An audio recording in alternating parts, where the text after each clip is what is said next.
So I was recently given the opportunity to watch a new horror comedy called All You Need Is Blood, written and directed by Bucky Le Boeuf and Cooper Roberts. It's hard to explain, but you'll figure it out once you watch the movie. Now, this couldn't have come at a better time with everything that's going on in the world, and this was just something to help alleviate some of the stress and anxiety that I've been feeling along with the rest of you. So this is a coming-of-age story about a young teenager named Bucky Le Boeuf who is an aspiring filmmaker. Now, originally, he is working on a drama film with his best friend, but then he finds out about this film contest. The only catch, though, is it has to be a horror film, and Bucky hates horror because he can't stand the sight of blood. He throws up every time he sees blood. So he's a little irritated, but it just so happens that earlier that day, a meteor landed in his backyard. His dad went out to take a look, touched it, and just became a zombie. So now, sort of like all these things fell into place for Bucky. Now he just has to suck it up and make his horror movie. So Cooper Roberts, who wrote and directed the film as Bucky Le Boeuf, has mostly done like commercial work and music videos as an editor and director on those. So this being his first feature-length film, it looks really good. Like after watching this movie, you were to tell me that this was his first film, I wouldn't believe you, because the production quality is top-notch. The cinematography is good. I liked the lighting. I liked the way colors were used. I liked the framing.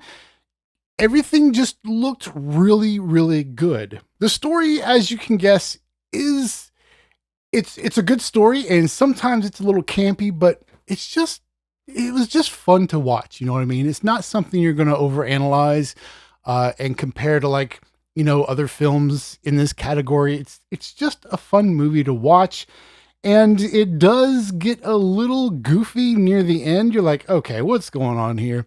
And then at the last shot, you're like, aha, that's what's going on. And it was a really nice play on sort of the meta aspect of storytelling. Logan Bruner, who plays Bucky, did a great job. I really loved his performance.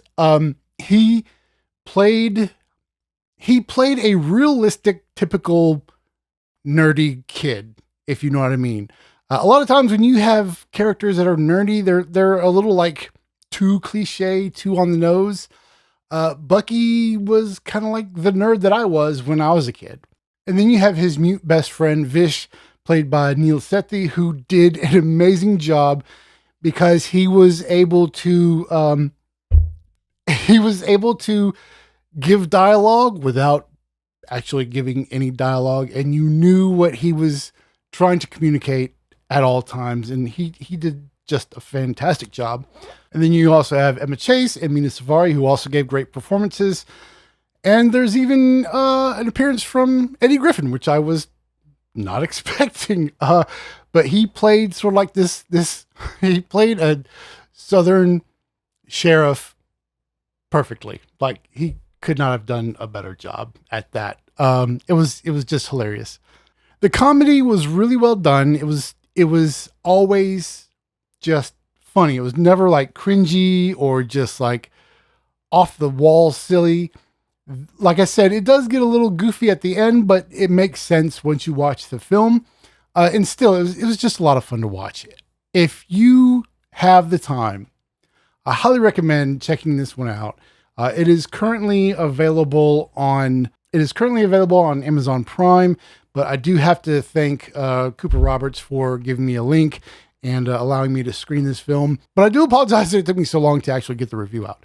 But yeah, this one is a lot of fun. Definitely go and check it out.